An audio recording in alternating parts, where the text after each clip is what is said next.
Another day of misery for Reynolds. In fact, it was pretty miserable for all of us. Flutter kicks for what seemed like forever.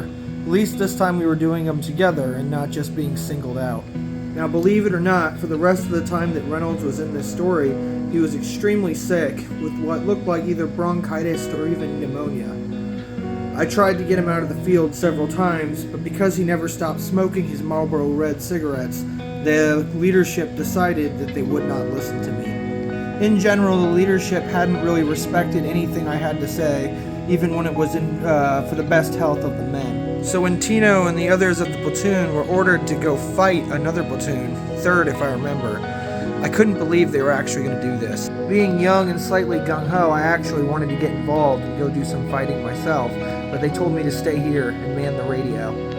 I watched like a mother watching her kids go to war as they all marched off to randomly fight another platoon. I never saw the fighting, but I tend to picture it as a big mob of morons rolling around on the floor, wrestling each other, and sometimes throwing the odd punch. So I sat there and waited for them to come back, and when they returned, it was like a mass casualty situation in a more funny sense. Everybody was limping or holding their arms or holding their face. It took half my medical equipment just to get all of their injuries wrapped. But Noah, he had it the worst. He was usually a machine gunner, but today he was stuck holding somebody else's rifle.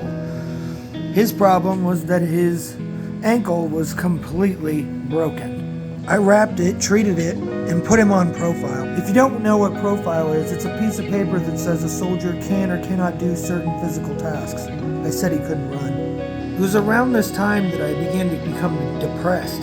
I kept thinking about the hours and hours of push-ups I had done and the duration I had heard. In my mind, I heard, "Doc, you're a worthless medic. What do you think a combat medic is without combat? If you haven't been to combat, then you aren't a combat medic, which means you aren't shit. Do you know the reason to join the military in a time of war? To kill, to shoot a motherfucker in the face. Doc, come on, say it. What is best in life? Kill my enemies, see them driven before me, and hear the lamentations of their women." That's right, but you aren't one of us. You're a pussy-ass fucking medic. You're fucking useless. Roger, Sergeant. I was living in a world of hatred and misery. I wanted revenge, but I knew I wasn't going to get it. I just felt such depression. That's when the other medics showed up.